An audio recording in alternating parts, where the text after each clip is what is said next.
All right, welcome to another episode of Key Biscayne Stories, where neighbors meet neighbors. Today we have Henry Gelband, right? And Key Biscayne resident since 1996.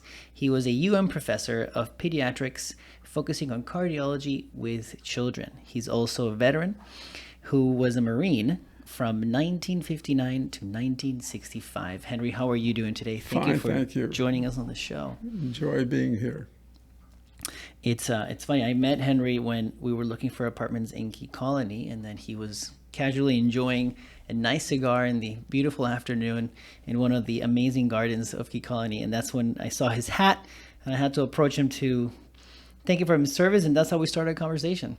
So, Henry, tell us a little bit about your story. How did it all start?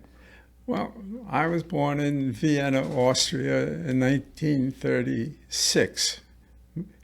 For those who don't pay attention, that makes me 86 years old, and I've had a relatively full life.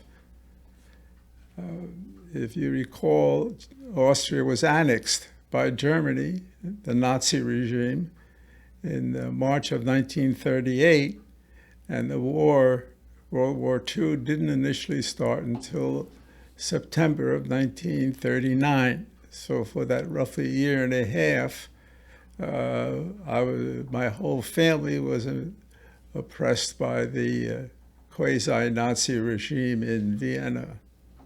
My father was taken to Dachau in late March of 1939, and for whatever reason we really don't know, he was released about 5 months later, and he and my mother and sister made our way to Portugal via Switzerland and waited to leave Europe. You've mentioned your father was sent to Dachau. What was in Dachau? I think about 4 to 5 months. I was only 2 years old, actually 1 year old when he was taken to Dachau. So I'm not very knowledgeable about the reasons why, and well, I can assume the reasons why, being an entrepreneur, a Jewish entrepreneur. We ended up in Havana, Cuba, in 1938, and lived there for approximately 2 years until a visa became available, and we entered the United States through Key West. I still have those immigration papers. Nice.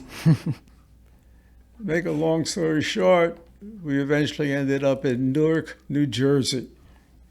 My father was a very nationalistic person, and within months he learned English, that he was able to communicate, opened a little store that sold ladies' hats. I entered school, as you recall. My father changed my name. My nickname now is Heinz, Heinz, like the ketchup. And because nobody really was very sympathetic to the Germans in the early 1940s, he changed it to Henry. And I went to school, learned English, etc. I guess because of our economic situation, growing up in Newark, relatively frugal, learned the wisdom of you want to do something or buy something, work for it. And I sort of shined shoes at a Catholic church before Mass to get enough 10-cent shoe shines to go to the movies on a Sunday afternoon. And my father was extremely nationalistic, always wearing a little American flag in his lapel before it became popular by the politicians of the 80s, 90s. And I grew up very nationalistic. Growing up in northern New Jersey, got very good schooling. By the time I got to high school, I was getting good grades, and when I was a sophomore in high school, I already knew I wanted to be two things. One, a teacher or a doctor, have something to do with the military. Went on to college outside of in Washington, Pennsylvania, a little liberal arts school, on a free ride with a total scholarship, and worked in the fraternity washing dishes 2 weeks a month to get my meals free, taught Sunday school on Sunday mornings at $2.50 an hour, again for a few dollars, and just loved college.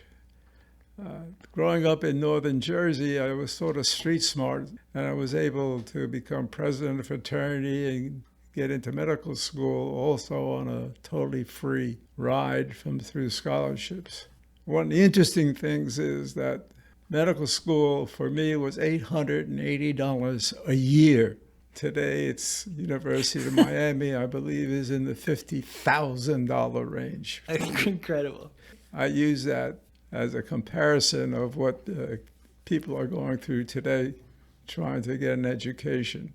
The other thing, obviously, never had a car until I was 26. Did rent a car in the summer to work. While in college, I joined the Rotary, and actually was the Navy Rotary because the Marine Corps didn't have it at that time. And that's how I had my military background by the time I graduated and became an officer, an ensign. Anyway, my idea of going to medical school revolved about also getting money for living, etc. And unfortunately, my mother had passed away a few years before, so it was just my sister and I and my dad. Anyway, 4 years later, my father passed away, and I went on and just continued my military training and military obligation, at the same time still wishing to go and finish medical school. The reason I'm so big on the military, obviously one of the benefits was that I got $300 a month tax-free in the 60s. So when I went to medical school, really was supported by the military, which I'm grateful for. Continued my education once I got out. Ended up at Mount Sinai Hospital in New York for pediatric training for 2 years, and then I went to Columbia Presbyterian Hospital in New York for 4 years to accomplish my pediatric cardiology training, and then I did 2 years of pediatric cardiology research, arrhythmias in children. In 1971, I was enticed to come to the University of Miami with 5 of my associates. Cardiology at the VA was my lab partner at Columbia. My boss at Columbia became head of pediatric cardiology at the University of Miami. Another pediatric cardiologist became associate dean, and the head of anesthesia at Columbia became the dean of the medical school, vice president of medical affairs. And a few other people came down, and we sort of had a great 50 years there, doing research, teaching, and seeing patients. Why did you focus in cardiology in children? I just found out really the most interesting and fascinating. My main interest was the rhythm disturbances in children, which really was a sort of an unknown area. My father had had a heart attack when he was in the early 50s, and maybe that's why I focused on cardiology. But I always knew I had a tremendous love for children, so I put the two together. In fact, if I could digress, I would say 4 out of every 5 days from about 10 to 11:30, I play, for the lack of a better word, with the 2- and 3-year-olds at Key Biscayne. They have a little playground with jungle gyms, etc., and I go there in the mornings and play with the kids. I just love the 2-3-year-olds. For those that don't know, what do you mean by rhythm disturbances in children? Well, Like a PVC or? yeah, but also fast heart rates, slow heart rates. It's a lot more common than people think. The sudden death. The guy, the football player that dropped dead on the field the other day, the other week, Okay. Daimler or whatever his name is. Those were our interests at the time. And can you tell me a little bit how you coming down to with your colleagues, and how does the connection with Key Biscayne, like, was it right away? You came down and you started working at and you chose Key Biscayne as your first residence, or? No, that also, I should digress. In my senior year of college, I went to our Thanksgiving football game, high school football game, and I saw this little cheerleader. And I asked my friend, what's her name? Called her up, took her out, and 3 years later, I married her. Wonderful. When I graduated and she graduated Vassar, I had graduated medical school, so we got married that summer, and that sort of was my steadfast middle years. Do you have any children? 3 boys later. They all were born pretty quickly. Actually, 2 of them were born when I was in the Marine Corps in California. And we're still close. I have dinner with one of them that lives also on Key Biscayne. The other one lives on an island in St. Croix in the Virgin Islands. And the third one is up in North Carolina. Nice. They're all almost 60. Do you guys get together? Does he cook? Do you cook? Or you just go out in the town? I usually go out. That's one of the tragedies in my life. My wife developed cancer at 32 of the breast. She succumbed to cancer of the ovary 10 years later. That was tough. And I lived in the house. When we first moved in, I lived in down at what's Pinecrest, Palmetto. At that time, I guess now it's Palmetto Bay, Old Cutler and 150th. And a couple of years after Andrew, 96, 4 years after Andrew, I figured it was time to sell the house and move. And I found Key Biscayne. And I don't regret that move. I've seen a lot of changes in Key Biscayne,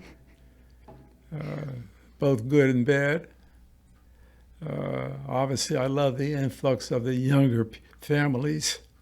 When I first moved here, I thought I was one of the youngest. But I sort of mind my own business, kept out of the politics, not really interested in the little squabbles that go on. And as you know as well as I do, the situation today is, I think we're overpopulated, over-vehicularized, especially now with the kids with their motorbikes and motor scooters and everything else. Oh, you mean overpopulated here in the Key, like with Yeah. okay, like we're very dense with a lot of. Well, many people. it's a relatively wealthy community by far, and obviously everyone's got minimum 1 car. Most of the families 2 cars. Most of the families 2 cars, a golf cart, and their kids have motor scooters. So I think there's too many gas guzzlers on the Key, or electricity guzzlers on the Key. I understand. Let's take a little pause.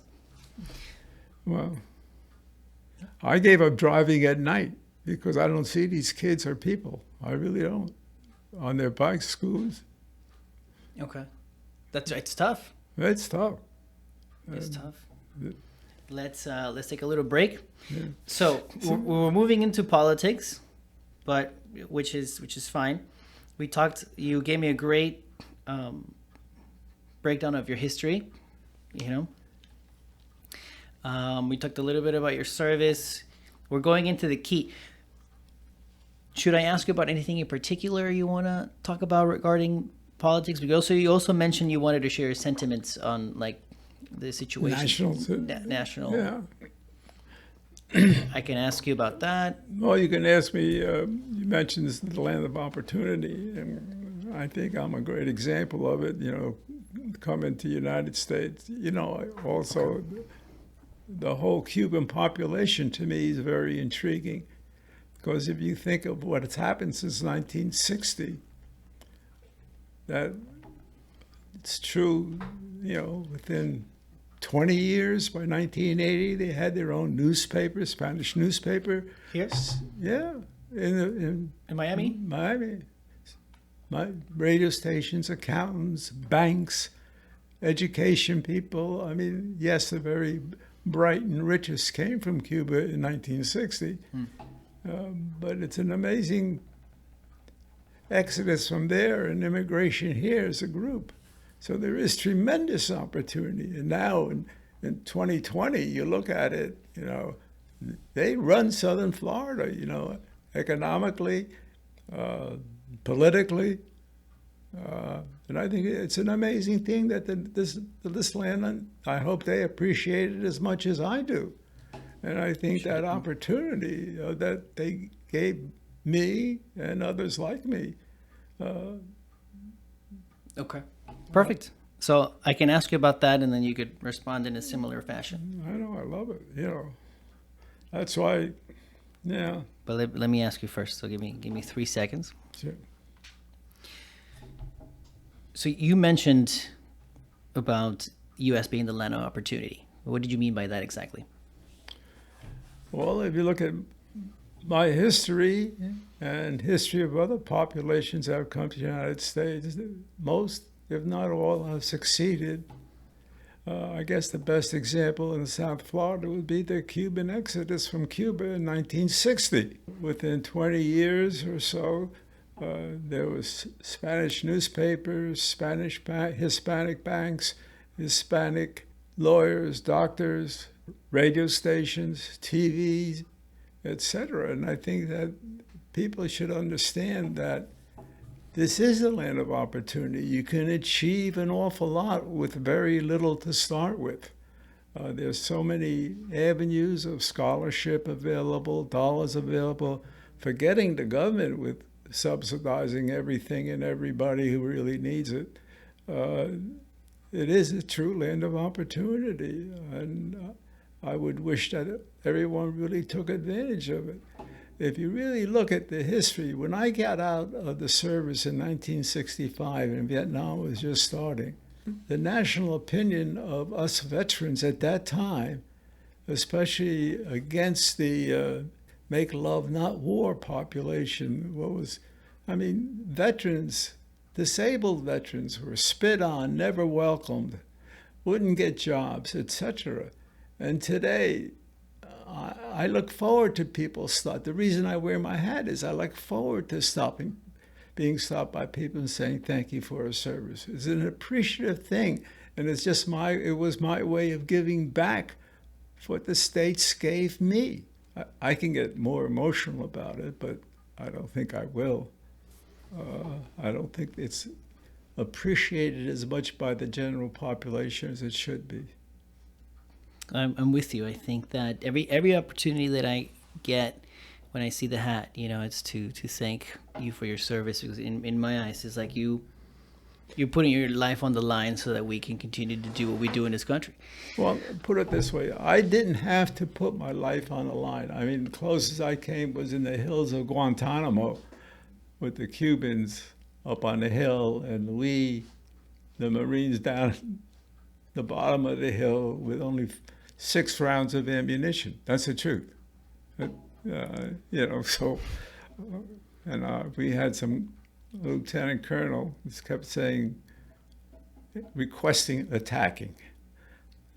He was out of his mind as far from a military aspect, as far as I was concerned. He was requesting to attack the Cubans. Like he was in the hill. hill. Well, he knew that the 101st Airborne was ready to fly from Georgia, which we didn't know. But anyway. Well, I mean, even though you didn't necessarily put your life on the line right away, conflict can happen at any time. Well, right. I guess the best example is here I came here, my father with $0. True, it's 80 years later, I'm sitting here talking to you and having a great life as far as I'm concerned. Worked for 50 years, retired, enjoying it, free of speech, as this is an example of. And people should really appreciate that the sky is blue today, and they don't. I understand. I understand 100%. Would you say that, I guess, your dad's nationalistic spirit inspired you, and like he instilled that in you, and then what took you to join the Army? Well, yes and yes. He never spoke of what went on in those years when the Nazis were enveloping Europe, or his experiences. But I know that it must have been agonizing because his parents, my mother's parents, and all the rest of the family of those that did not immigrate probably ended up murdered in the camps.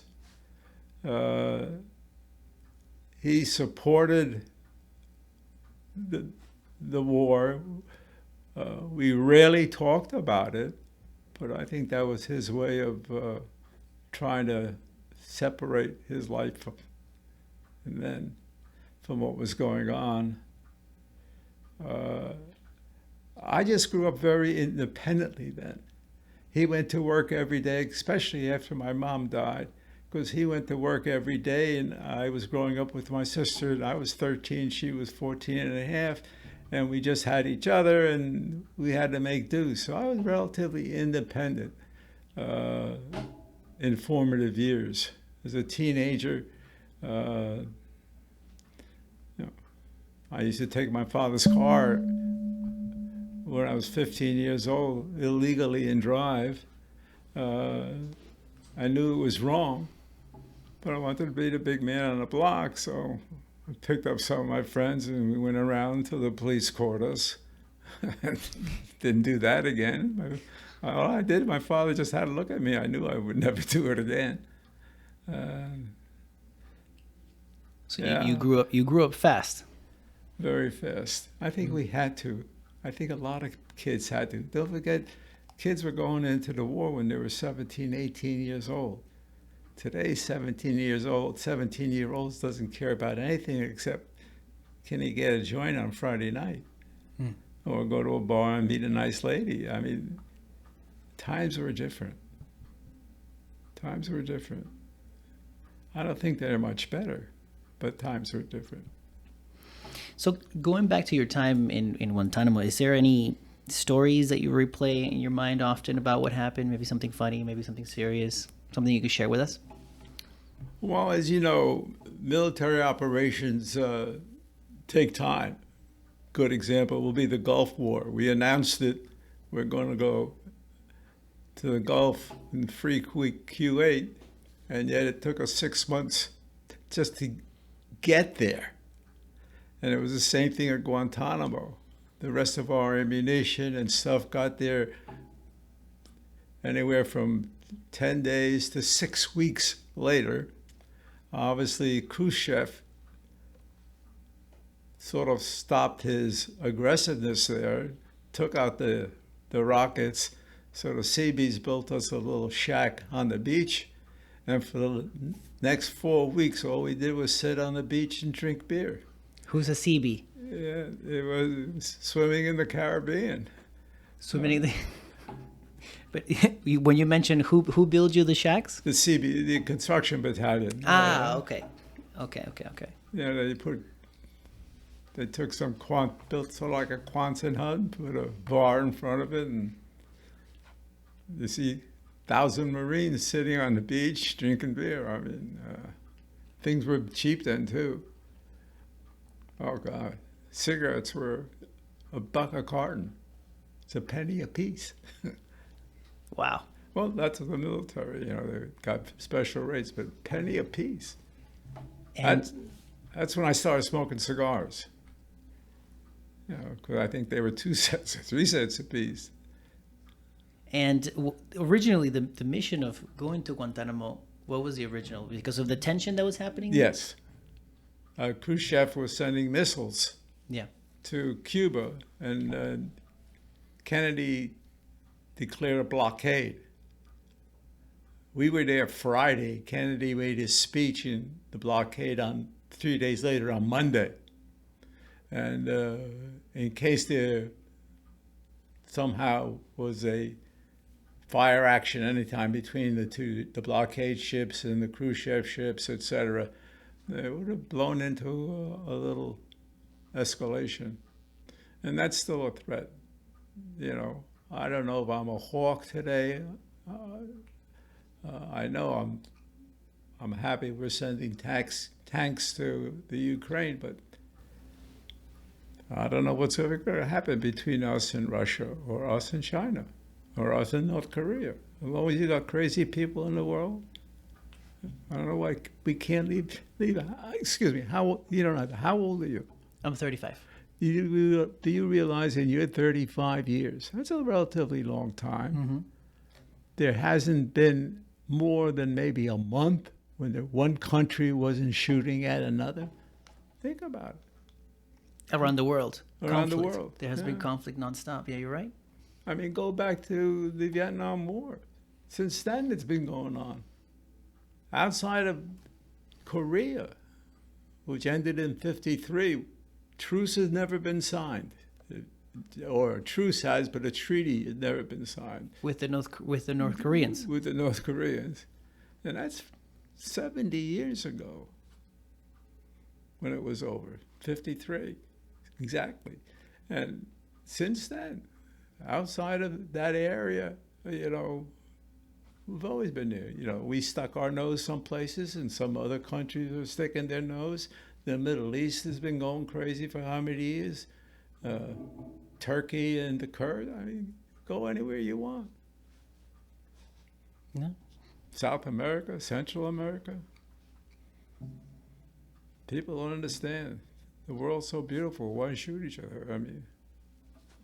I mean, India and Pakistan, they're both Muslims as far as I'm concerned. Shiite, Muslim, To me, they're the same. They're just people. Yeah, no, I We're understand. getting away from what you really want to hear, but No, it's interesting. It's your story. It's your story. It's about you, and it's for us to get to know you.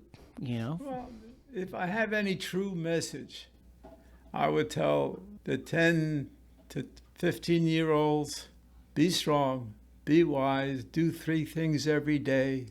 1, learn something. 2, think every day. And 3, laugh every day. And take advantage of those 3 things to build your future. There should be nothing that should be able to stop you. The opportunities are all here. Especially here, for kids and families living in the Key, the amount of resources and tools to our disposal to do all those things, laugh, enjoy every day. Oh no, the Key is an ideal place. You asked me why did I move here. 1, it was very close to work. But 2, what they do for the kids and what they do for the adults with the community service and all the sports.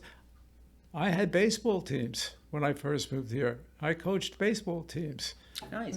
When we had for the gas station, that's now going to be a playground or something. Yes, there used to be a gas station there. Yeah. It was an Amico gas station.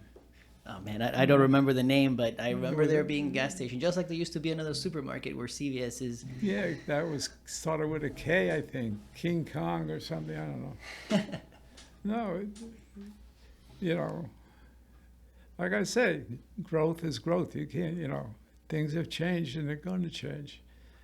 And the more people, the more taxes, the more money's made, the more chances for graft, the more chances for bad politics. I mean, if I had nothing to do, You know, I don't have, but if I had more of a detective, I would go and investigate every condo manager that's on the Key. And I'm willing to bet 1 out of 3 lives better than his salary. In other words, insinuating that he gets his house painted by the people who paint the condo, or his lawn is done by the same people who do the condo's lawn. You know, little extra things. Some people would say that's the American widow. That's the American way.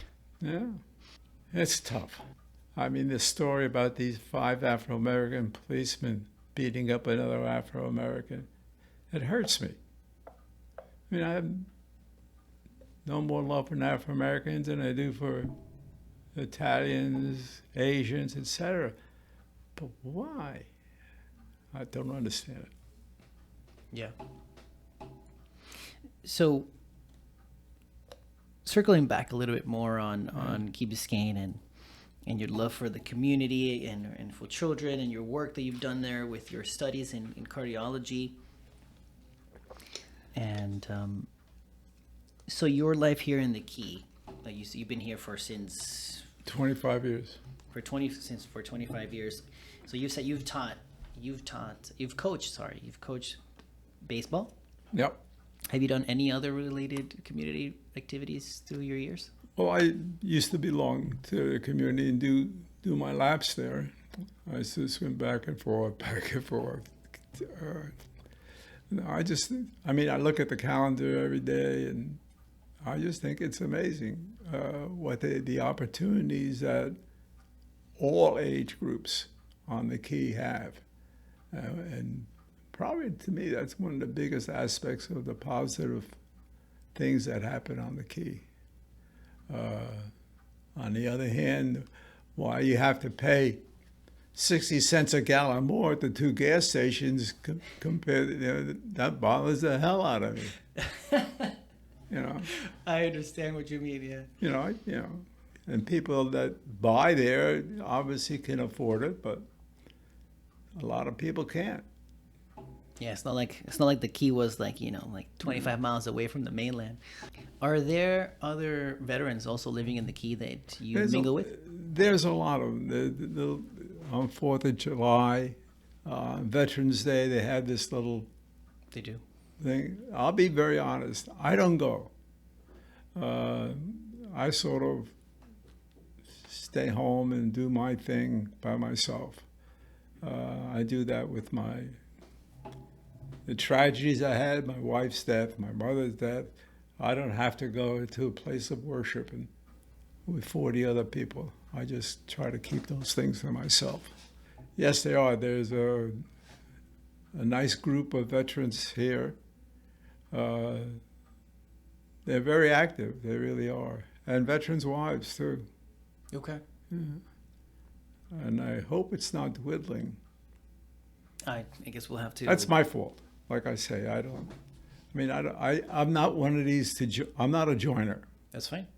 You know. Society's filled with all sorts of people that do all sorts of things, and that's what makes us great. You know, we do all sorts of stuff. You do your thing, we do our thing, and if we can do our thing together, great. If not, you do your thing. I support my ideals without joining. My best example is religion. I will support a lot of Jewish things, but that doesn't mean I go to temple every week. Because I don't. Yeah. That's fair. So talking about that, like, can you describe to us what is like a good weekend for you in the Key, or how does your week look like? What are the things you like to do in the Key? Well, that depends if I have a girlfriend or not. Okay, so and what can be censored or not. Well, let's do what would you do with a girlfriend? But obviously within the confined space of Key Biscayne stories. I think because of if it's not available on the Key, it's available very close by. You want to see good theater on a Saturday night, you can do that. Just go to a movie, you can stay. You can do that. But I think my ideal would be, believe it or not, just get up on a Saturday morning, have a nice breakfast. 1 egg over, maybe a donut gallery, couple cups of coffee, hash browns, come back, read the newspaper, smoke a cigar while I'm walking and people are looking at me smoking a cigar and trying to get a little exercise. In the afternoon, maybe going down to Key Biscayne Beach, not the Key Biscayne, but Key Colony Beach, interacting with some of the people. I do that less today because I do not speak Spanish, so it's changed. We grew up playing that in New York and New Jersey, like handball, that one wall paddle, the true wooden paddle. Then they went to racket. Yeah. I find, when I was a little 10 years younger, I used to ride my bike through Crandon. I would stop and have coffee, my second cup of coffee, that little stall they have on Crandon Park, just north of the old zoo. I say, I am not lonely. I can be by myself and meditate and think and read. Now. You have your son who lives in the Key? I live with a son that's just moved to the Key. He's in his 50s. He's getting married for the first time. Amazing. And so we have dinner once a week. And I have a grandson that lives on Brickell, and he tries to join us once a week. And I keep in touch with my kids, pretty much. Good. Let's take another. I think I appreciate less than the normal person. I mean, I didn't walk here, but I could just walk now back and appreciate saying hello to people, seeing some ibis walking around, whatever. It doesn't have to be a band playing. But again, there's so much to do here. I mean, you can go to movies that the community center puts on, the shows that they take you to. There's more to do than people think.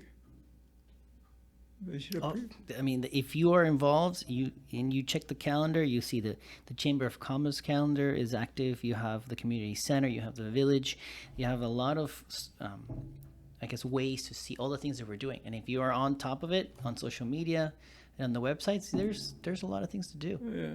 And the businesses sometimes they have bands, they have artists. The only disadvantage living on the Key is like what happened yesterday with the plane crashing over there. And if you had a hot date, in Fort Lauderdale with somebody, you ain't gonna make it. And that happens, unfortunately. When it happens once a year, it's a lot. Yeah. But it happens. And I used to love the tennis tournament when they had it here. Mm. But coming from work at 6 o'clock was a killer, because the first session ended, the new one starting, and you were backed up all the way almost to the toll. Or back into Key Biscayne. But you take the good with the bad. Yeah, it was nice to have the tournament in when we had it. So one of the closing questions we have here on Key Biscayne Stories is, what is your favorite part about Key Biscayne? In a nutshell, the people. Yeah. For the most part, if you eliminate some of the teenagers, for the most part, most people say, even the tourists, this time of year, will say, good morning, have a good day.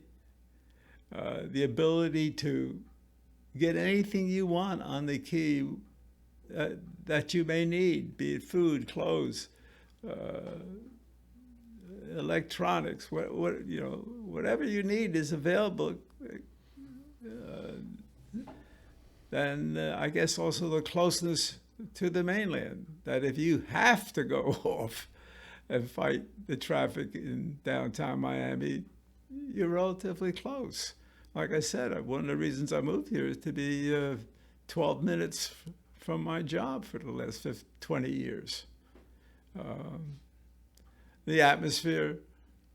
I think what's good about the Key definitely is much more than what I find bad about the Key. What's bad about the Key is tolerable. What's good about the Key is fantastic. I also want to take a moment to thank G3 Tutoring for lending us their space. My friend Juan is amazing and letting me use his space on Sundays to record. But Henry, it has been great to have you on the show, get your story of how you started here in the Key, everything from the beginning to your service. So thank you for your service again. You know, it's always great to be able to see veterans wearing their hats, giving us an opportunity to thank you. So, and I thank you again for jumping on the show and joining us. I appreciate it. Thank you.